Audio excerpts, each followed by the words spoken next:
I'm Mark Alleman. And I'm John Miller. Today we're going to talk about the next part of your estimating process, which is your takeoff. So John, one of the things that we have out here in front of us is we have all the different types of takeoff sheets that for an electrical contractor like John used to be, we have all the different types out here for electrical. Now, the whole point of the estimating forms is so that it just makes the whole process easier. One, it just helps you remind you so that you don't forget anything, but it also takes everything, tabulates it together. So one, when you're trying to get pricing on your materials and things like that, it's a much easier because everything is grouped together as opposed to trying to do it line item by line item by line item. So, absolutely. You know, some of these forms that we have here in front of us, we have our branch device and trenching. We were mentioning that in that other video, the trenching, multi-sheet. It depends on what type of trade you're in.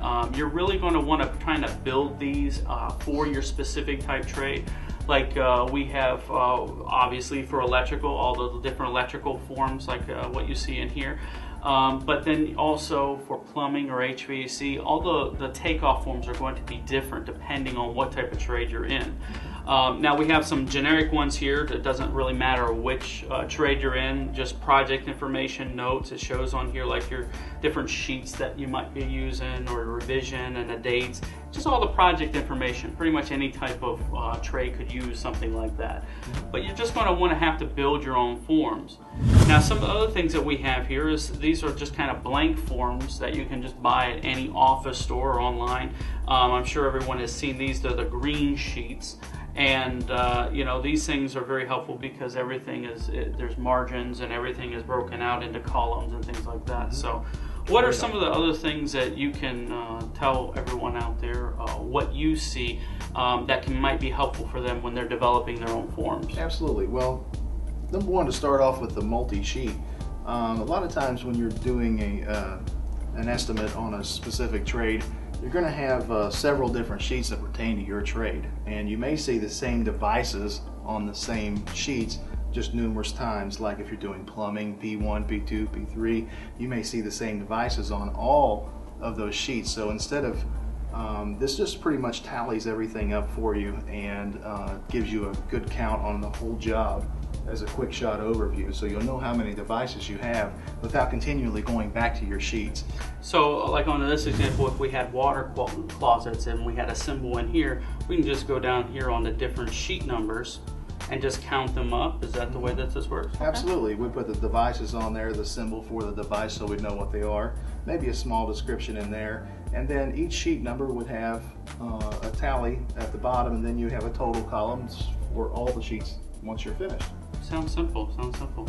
Very nice. And then on the trenching, this is just quite simply just you put in your width and your depth and then your total length, and just maybe in the notes or any other type of information that will just help you recap where you're at. Some of the other nice things to do is when you're doing takeoff, what are some of the things that you do on the plan pages that might help them remember what they've taken off, things like that? Do you ever number any of the plan pages, things like that? Oh yeah. I put the plan pages over on like a sheet like this right here to give me a sheet and a revision date. And then also I do highlighting on the sheet so I know where I've stopped at or what I've counted. And then usually at the bottom of the sheet when I'm finished with that, I'll put on there if I've made the counts or I've done the conduit runs or what have you. I always initial and write on the bottom of the sheet what's actually been done to the sheet, so I'll know what else needs to be done when I come back to it. Great advice, great advice. Now some of the other things that we could actually let them know about is when you're developing these sheets and you're doing the takeoff, obviously you're going to have usually more than one sheet. So a nice little tip is numbering each one of these sheets so that as you're going through the whole process, you have a lot of paperwork when you're getting involved with estimating. So you don't want to lose any of that paperwork. It'd be a nice thing to just start numbering these things. And then at the very end, you can sit there, and if you have 25 sheets taken off, and it says 25 of 25, and you're going through however you're doing it, either manual or computerized entry, or just calculating it out manually, you at least know that you have tabulated all your sheets and that you got everything that you're supposed to have in that bid. You and I both know that when you're dealing with the large sheets, as in planned takeoff, that sometimes these smaller sheets get wrapped up in there and you lose them. So it's a real good point to put beginning, like number 1 would be the beginning sheet, and then ending it, and actually spell it out. End, if it's 39 sheets of takeoff that you have, end it with 39, so you'll know that if you had 38 and you were supposed to have 39, you do have the end sheet, and there you know that you've got all things accounted. Another great tip.